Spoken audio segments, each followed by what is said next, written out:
relocate to Ghana and do it. What is the magic? And I was like, listen, there's no magic to it. A lot of people that have moved have gone through a process. So there's a number of processes that you must go through, and it just doesn't happen just in one go. It takes some time.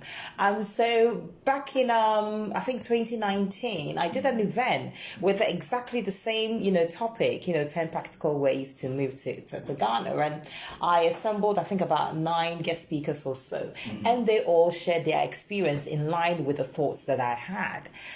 So fast forward, I'm like, what? I keep still getting these questions. People are still moving to Ghana despite all the issues. And so let me just put, a disclaimer here that I'm not here to force moving to Ghana on anybody.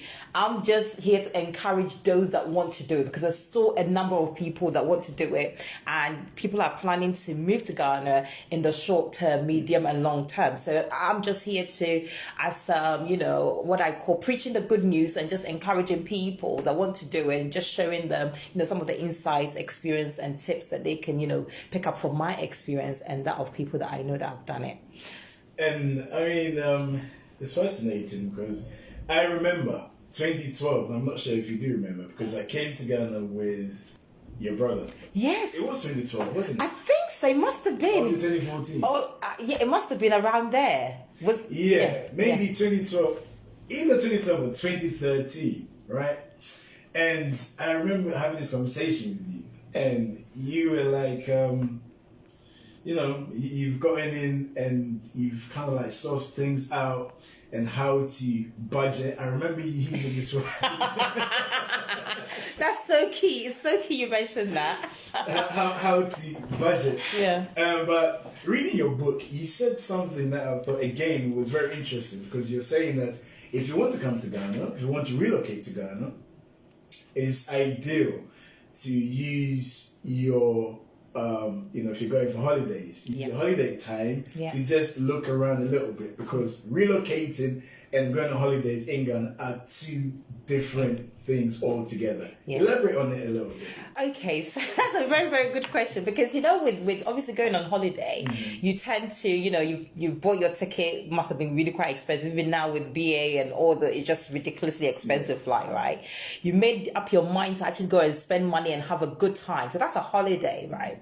Whereas when you're living in Ghana, you can't be living that lavish life. And I'll quote a friend that says this, and I've been using it. So she said that, if you're not living the Mayfair kind of life in London or any parts in the UK where it's affluent, do not go and attempt to do the same thing in Ghana, because it's going to cost you, twice or quadruple the amount. So what I basically mean is that make up your mind the type of life you want to live in Ghana, what that looks like, the kind of area, and then make sure that you have enough money for you to live that life. And then let me also cite another example that I give, that I'm somebody that I can easily live on 10 Ghana cedis a day, right? Or even 15, just for food, right?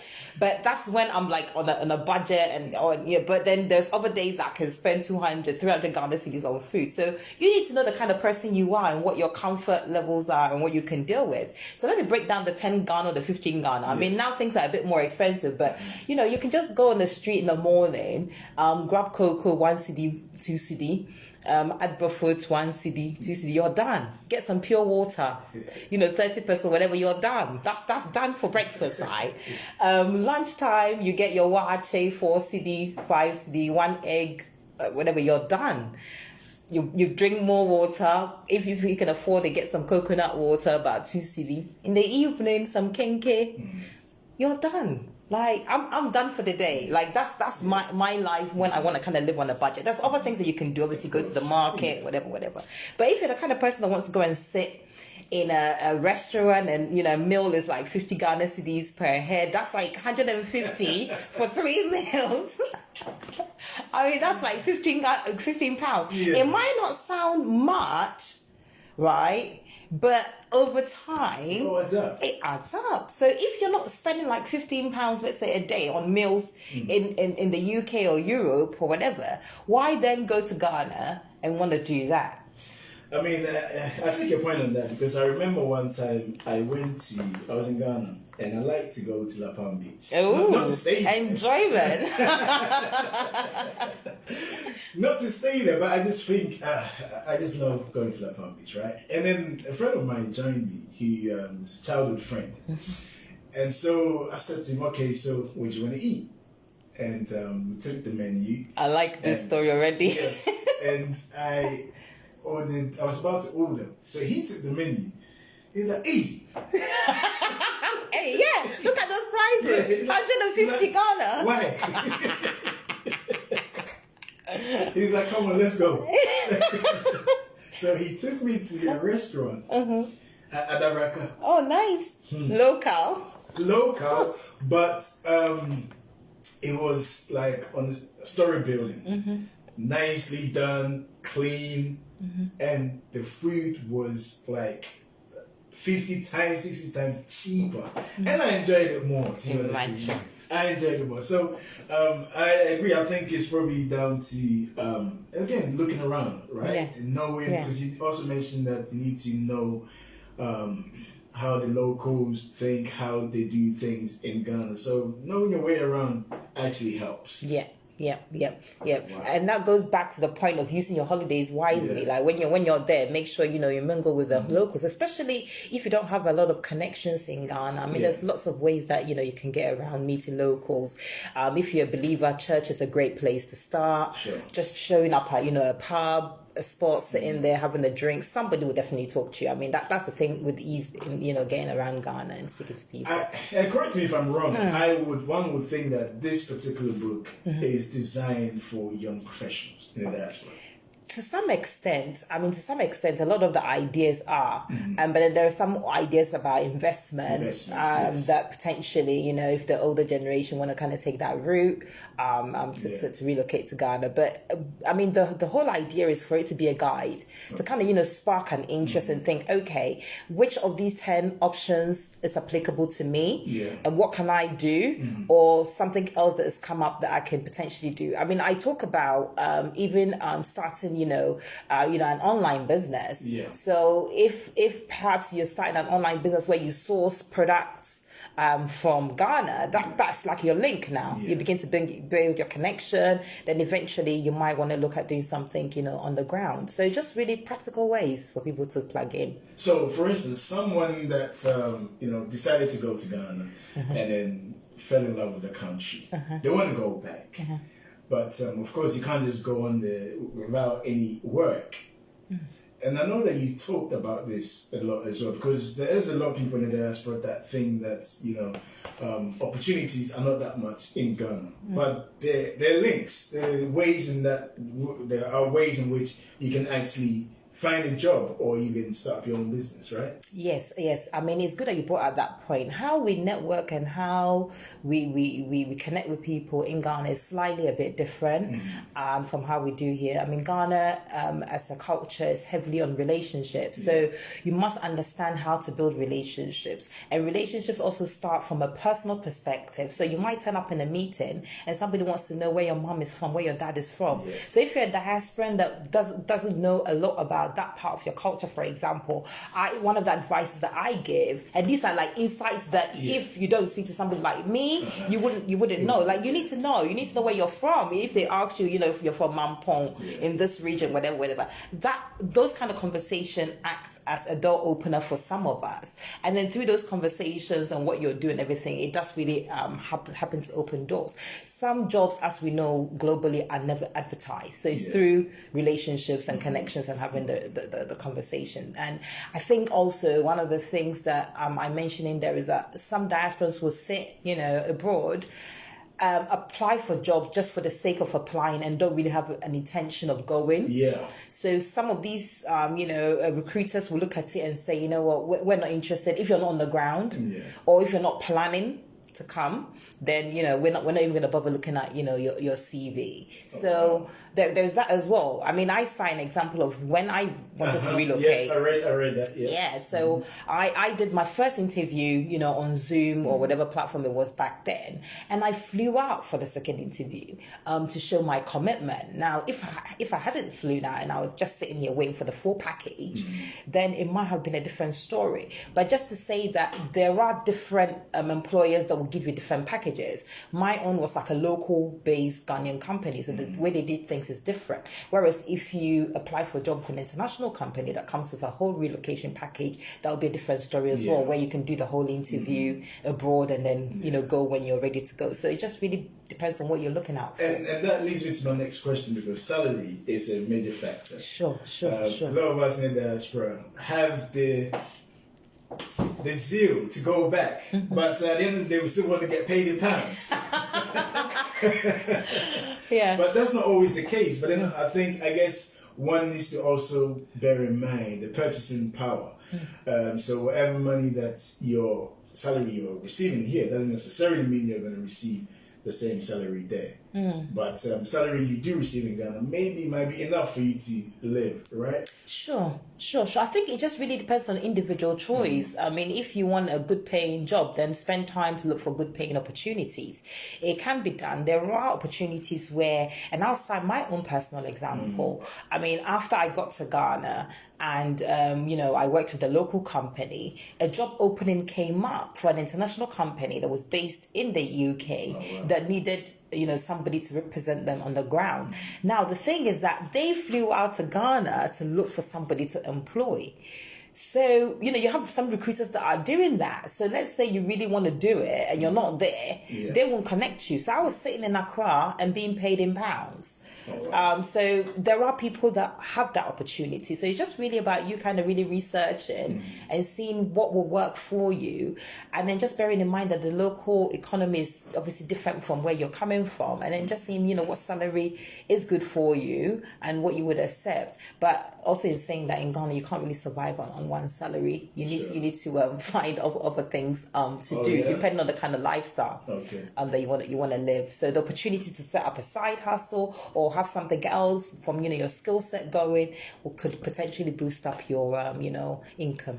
And he also did make mention of maybe if you want to relocate back, looking at more of a consultancy role. If you're specialized in a particular field. And, a lot of the times we don't think these opportunities are there because probably down to, I wouldn't say ignorance, or just probably down to maybe our experiences or perception, because there's a lot of negative perception about Ghana. But then you realize some people are actually going, taking the risk to go back and are making it. Yeah, that's the thing. And really, Ghana can definitely work for a lot of risk takers if it's a bit calculated, because as you said, if you can spend some time to do good research into the kind of area you want to go into the kind of people that you want to connect with, then you can definitely survive. And one of the examples I give in there, you can actually do research from wherever you are in the world. And with the opportunity for people to even do events online now, there's lots of events in your sector. Perhaps you can tap into online, connect with some of the speakers, organizers, and that's basically how you begin to build those relationships that potentially can open doors for you for consultancy. So if you see somebody's doing something, so let's say there's a lot of talk, let's say around the fintech industry in Ghana. So if you're somebody that has some experience in that and you want to kind of go into it, then contact some of the event organizers, some of the key players, and find out what they're doing. I know potentially there's even a couple of fintech companies that are looking to enter the UK market from Ghana. So there's so much stuff happening that you need to be proactive to see, okay, what are they not seeing? What's the potential opportunity that I could, tap into? Okay. You also did make mention of investment, because some of us, although we don't want to go down to be on the ground, we can let our money work for us. Sure. Right? Sure. And what are some of these investment opportunities that you touched in your book? Yes, so I talk about property first of all, and I talk about agriculture as well, agribusiness. So obviously property investment worldwide has the same sort of understanding in terms of yields and all of that. And I think that especially with Ghana, if you can get into investing in the property in the prime location, then you stand potentially to earn foreign currency in terms of getting your money back. And obviously that's a long haul investment. But there are lots of real estate developers that are looking and have properties that they offer to the diaspora. They will do like the management side of things for you. There's also potential for if you earn here to get a mortgage if you want to access that facility against your income here in the UK. So you need to kind of just weigh up the options to be able to do that.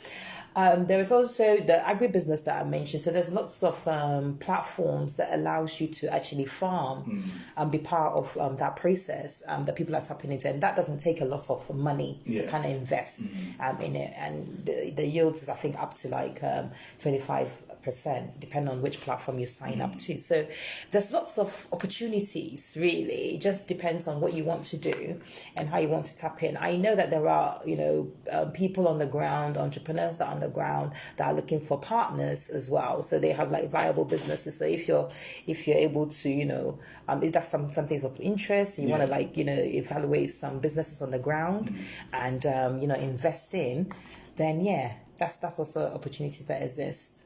One thing I like about the book, and it runs through the entire book, is so you have something of like a motivational word, and then you break it down. Then you go to key points and brainstorming. So you're literally given step by step of how to approach if you decide to relocate to Ghana, and I think it's amazing. Thank you. And the fact that some of the stuff, it's almost like for the ones that want to go back to Ghana, it's like you have an idea of okay, maybe I need to do this, but actually seeing this in the open, step by step, it's amazing. And I will encourage people to get their hands on this book.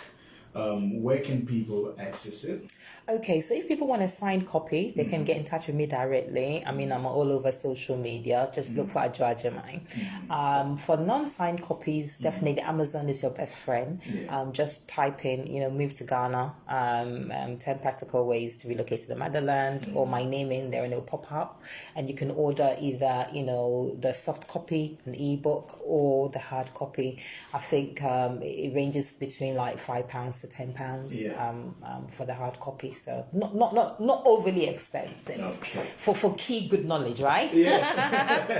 Thank you very much for coming in today. Thank you. Always great seeing you. Yes. So make sure you get your hands on it. 10 practical ways to relocate to the motherland. Move to Ghana. Okay. It's Adwoa Ajimai. Can I say something quickly whilst I have the opportunity? So just let people know, those that are in London specifically, that this weekend, Saturday the 20th of August, we're actually doing an intimate book launch and a networking party right in the heart of Covent Garden. We have fantastic, brilliant speakers, 5 speakers that will be sharing knowledge about their lived experience in Ghana. And so we're talking about property, we're talking about, income streams, how to, develop different income streams to be able to do Ghana, talking about e-commerce, obviously with me, with my experience and across the board. So make sure, you come round. The event is on the Eventbrite, Move to Ghana book launch and networking party. Kicks off at 5 p.m. This Saturday. So those that are able to attend, please get in touch and it will be nice to see you there. Fantastic. Adwoa, thank you. Thank you for too. coming in today. Thank you.